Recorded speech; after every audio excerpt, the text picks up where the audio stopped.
Hello बच्चों, मैं मोहन सिंह राजपूत आज की कक्षा में आपका स्वागत करता हूं। हम पढ़ रहे थे कक्षा 12 की इतिहास की पाठ्य पुस्तक का भाग 2 भारतीय इतिहास के कुछ विषय, और इसका 7वां अध्याय एक साम्राज्य विजयनगर के बारे में हम पढ़ रहे थे। और इस अध्याय का कुछ भाग हम पिछली कक्षा में पढ़ चुके थे। आज इसी अध्याय का तीसरा भाग धार्मिक केंद्र के बारे में हम पढ़ेंगे। तो जैसा कि हमने पिछली कक्षा में बात की थी कि विजयनगर साम्राज्य की जब खोज हुई, वहां पर विजयनगर शहर जो राजधानी और एक साम्राज्य दोनों के लिए प्रयुक्त शब्द था विजयनगर। तो जो राजधानी थी विजयनगर, उसकी जब वहां पे उत्खनन हुआ, खुदाई हुई, तो दो मुख्य केंद्र निकल के उस शहर के अंदर दो मुख्य केंद्र निकलकर सामने आए। एक केंद्र तो राजकीय केंद्र था, क्योंकि वहां पर बड़े बड़े भवन ज्यादा थे, शायद वहां पर राज परिवार और राजा रहते होंगे, इसलिए उसे राजकीय केंद्र नाम दिया। और दूसरा जो क्षेत्र था जहां पर बहुत सारे छोटे भवन थे जो मंदिर जैसे प्रतीत होते हैं, उसे धार्मिक मतलब एक क्षेत्र नाम दिया। तो आज हम उसी धार्मिक केंद्र के बारे में अध्ययन करेंगे। पिछली कक्षा में हम राजकीय केंद्र के बारे में अध्ययन कर चुके हैं। तो आइए बच्चों, शुरू करते हैं आज की कक्षा।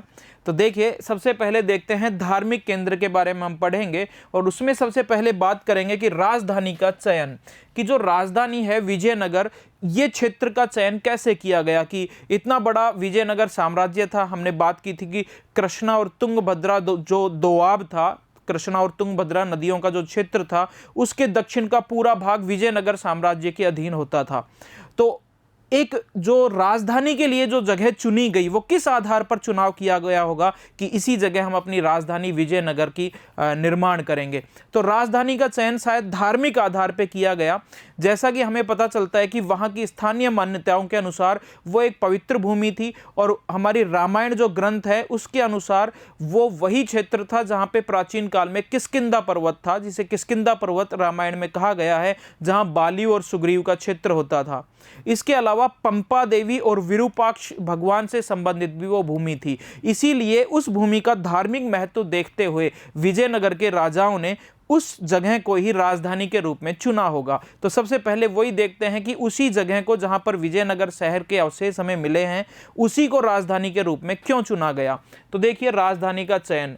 अब हम तुंगभद्रा नदी के तट से लगे शहर के चट्टानी उत्तरी भाग की ओर ध्यान केंद्रित करते हैं। अब तक हमने जो पिछली कक्षा में पढ़ा, अब उससे थोड़ा हटके जो विजयनगर साम्राज्य था उसका उत्तरी भाग, जहां पर तुंगभद्रा नदी बहती थी और बहुत सारे चट्टानी प्रदेश थे, ग्रेनाइट से निर्मित वो चट्टानें थी, उनकी तरफ हम ध्यान आकर्षित करेंगे। अब स्थानीय मान्यताओं, मतलब वहां के जो लोग हैं, उनकी प्राचीन कहानियों में, उनकी बातों से हमें जो पता चला, वहां पर रहने वाले जो पुरोहित थे, मंदिरों में पंपा देवी और विरूपाक्ष भगवान के मंदिर में रहने वाले जो पुरोहित थे, उनसे हमें क्या जानकारी मिली, मतलब स्थानीय मान्यताओं के अनुसार उस क्षेत्र के बारे में क्या बातें प्रचलित थी।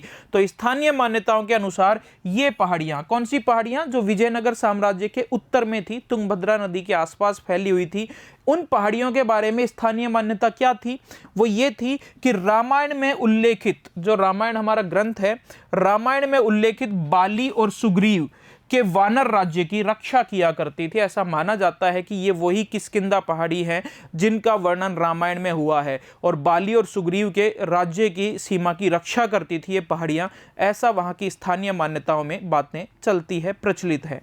आगे बात करें, कुछ अन्य स्थानीय मान्यताओं के अनुसार क्या है। कुछ अन्य मान्यताओं के अनुसार बताया गया है कि यहाँ की स्थानीय मातृ देवी, जिसका नाम था पंपा देवी, और उसने इन पहाड़ियों में भगवान विरूपाक्ष एक भगवान शिव का अवतार माना गया है। तो वहां पर ऐसी मान्यता है कि एक देवी थी पंपा देवी, जो वहां की स्थानीय देवी है।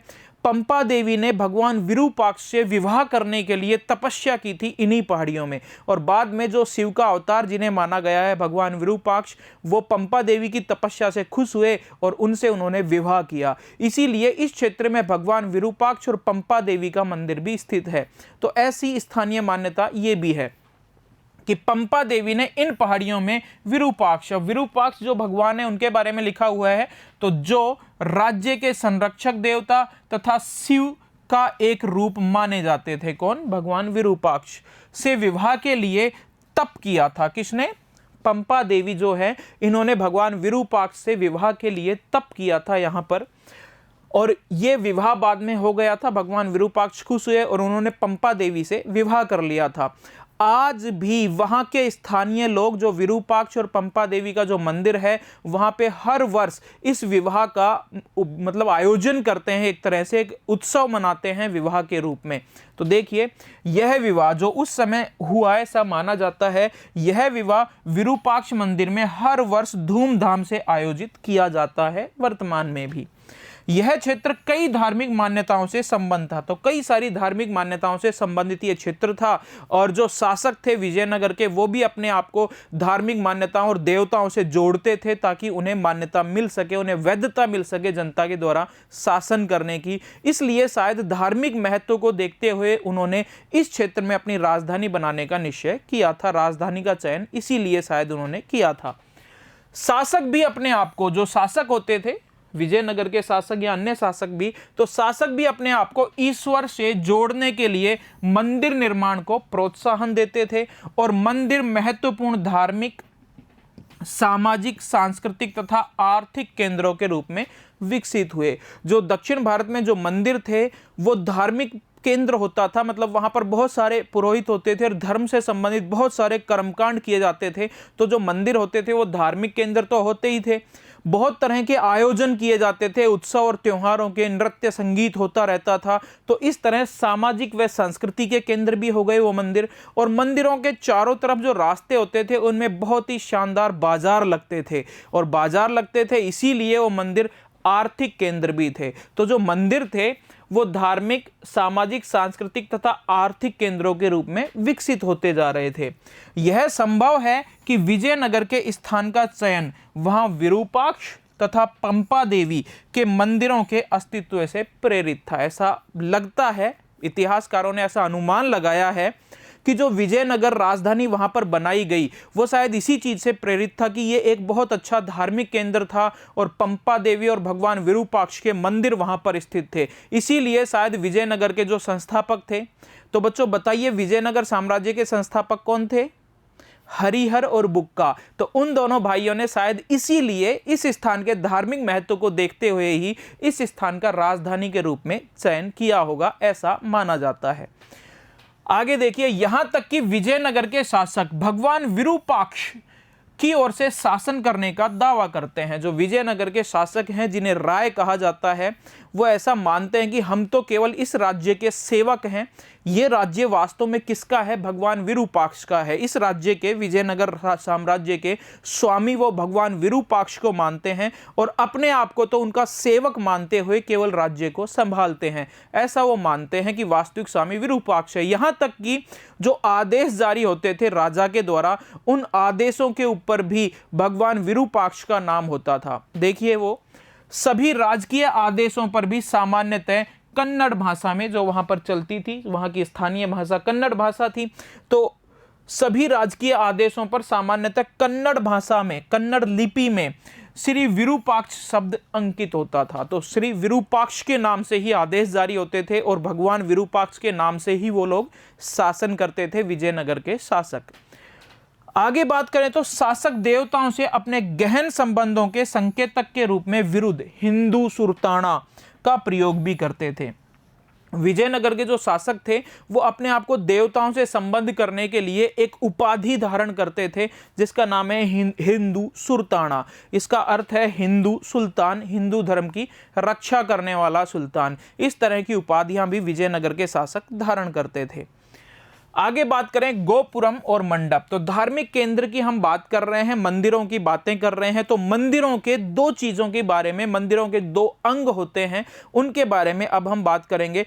एक होता है गोपुरम और दूसरा है मंडप। गोपुरम क्या है?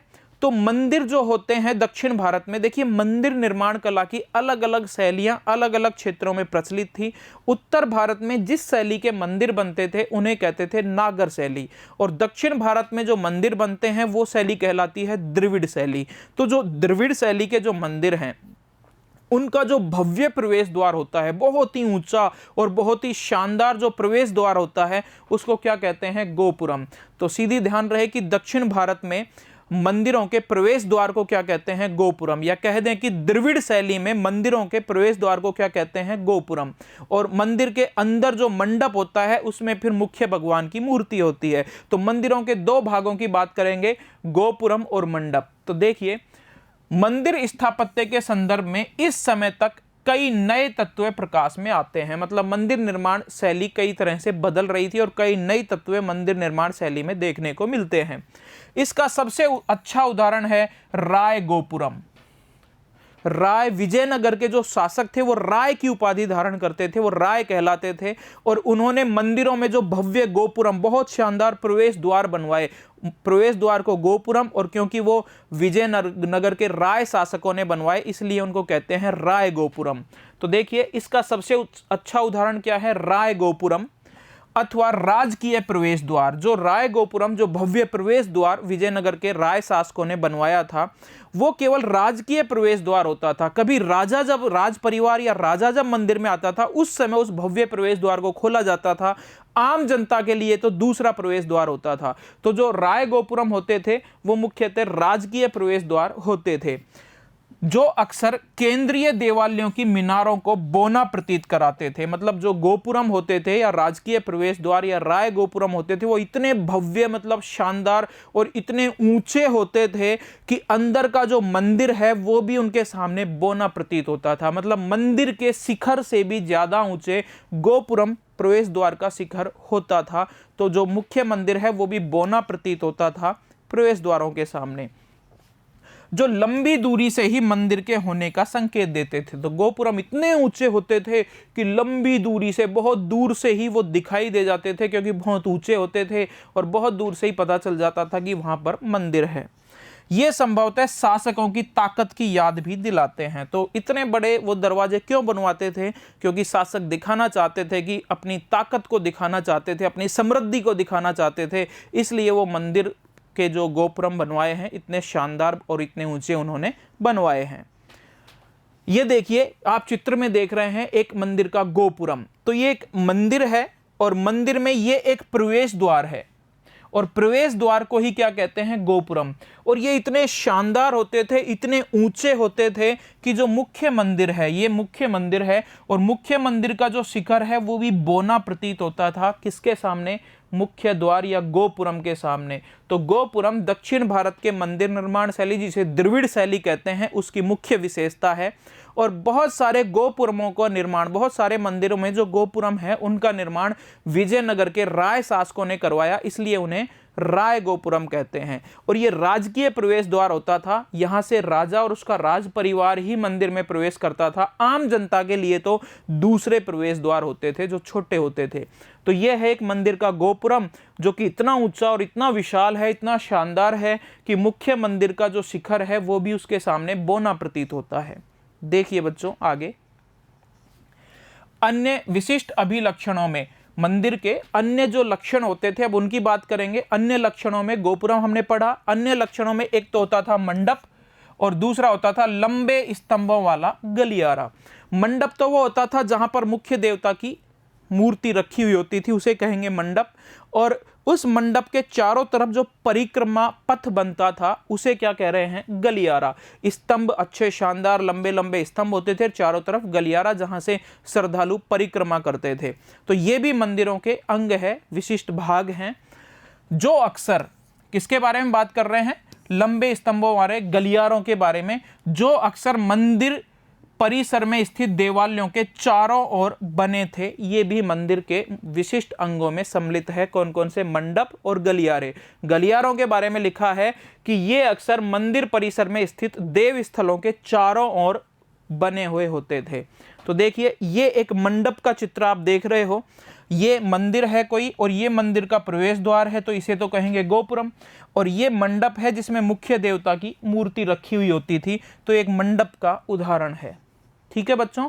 अब मंडप के चारों तरफ जो परिक्रमा के लिए कई मंदिरों में जो बना दिए जाते थे गलियारे, उसे क्या कहेंगे? गलियारे। ठीक है, आगे देखिए। हम दो मंदिरों की ओर सूक्ष्मता से देखते हैं। अब हम दो मंदिरों के बारे में थोड़ी गहनता से देखेंगे, थोड़ा समझेंगे। पहला मंदिर है विरूपाक्ष मंदिर और दूसरा है विट्ठल मंदिर। इनकी अब हम चर्चा करेंगे, दो मंदिरों की। विरूपाक्ष मंदिर बात करें तो भगवान शिव का ये अवतार थे, अभी हमने बात की थी।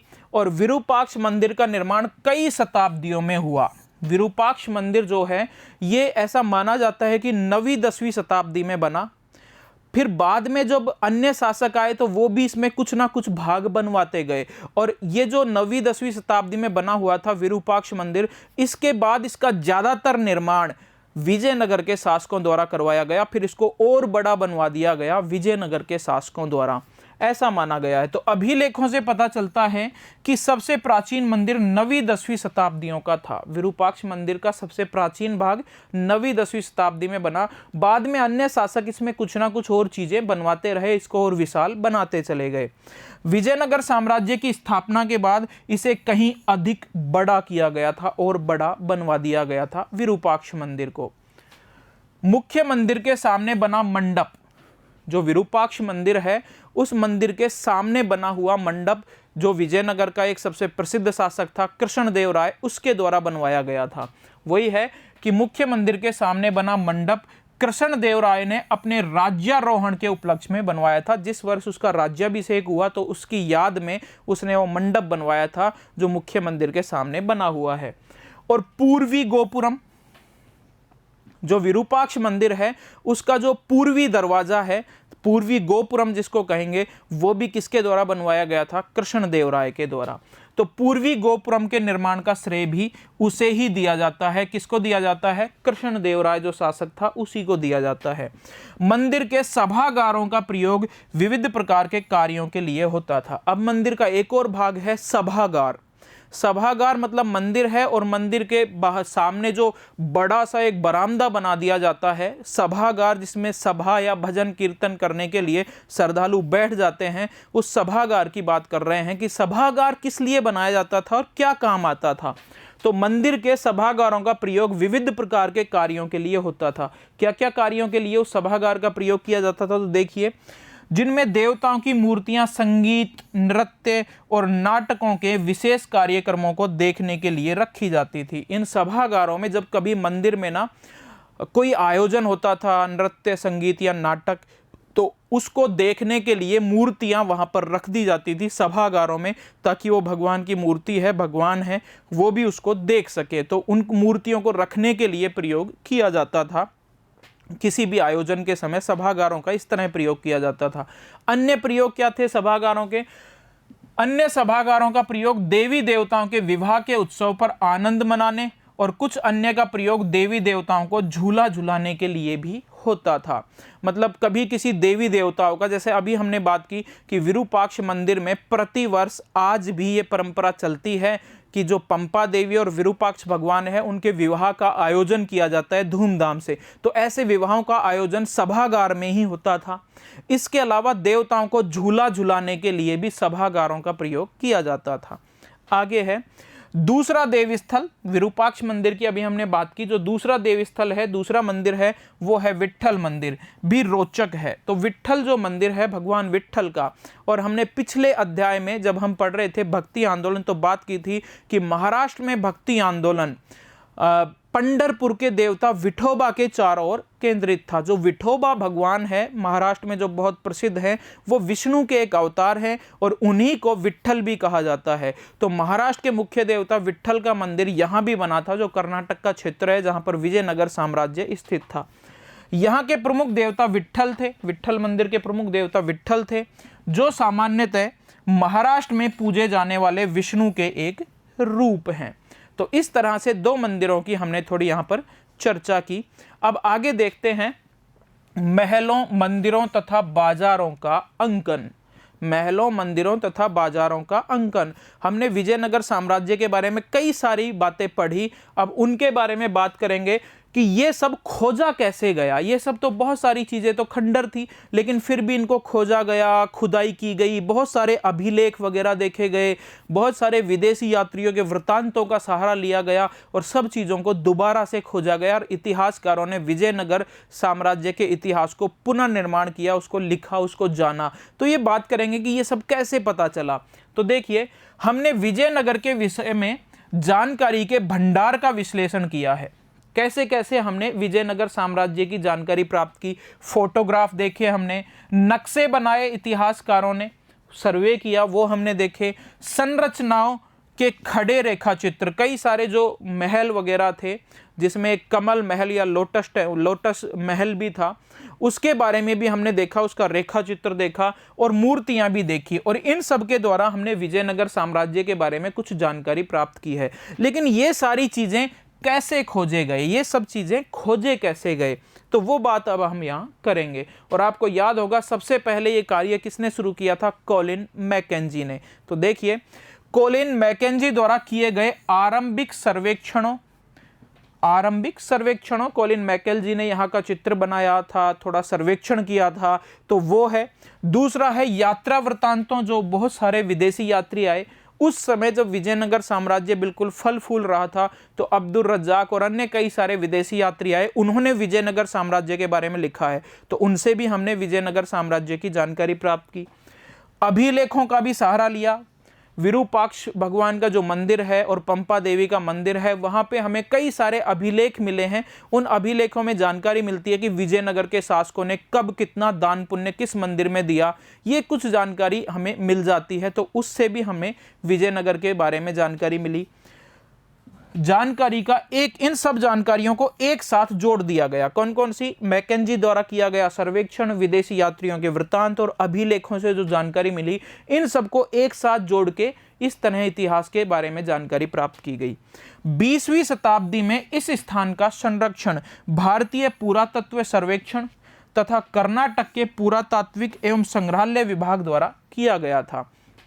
तो जब पता चला कि ये एक बहुत ही महत्वपूर्ण स्थल है, इतिहास की बहुत सारी जानकारी यहाँ से मिलती है, तो भारतीय पुरातत्व सर्वेक्षण विभाग, और क्योंकि ये क्षेत्र कर्नाटक राज्य में पड़ता है, तो कर्नाटक का भी जो कर्नाटक राज्य का पुरातात्विक संग्रहालय विभाग है, उन दोनों के द्वारा इस क्षेत्र को संरक्षित किया गया कि कुछ नुकसान तो हो चुका है, कुछ तो फूट टूट चुके हैं यहाँ की इमारतें, और ज़्यादा नुकसान यहाँ पे ना हो, इसलिए इनको संरक्षित क्षेत्र घोषित किया गया।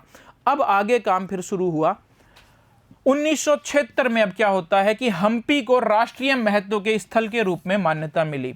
तो जो जहां पर विजयनगर साम्राज्य था, वहां पर पंपा देवी का मंदिर था और उसी को स्थानीय भाषा में हम्पी कहते हैं।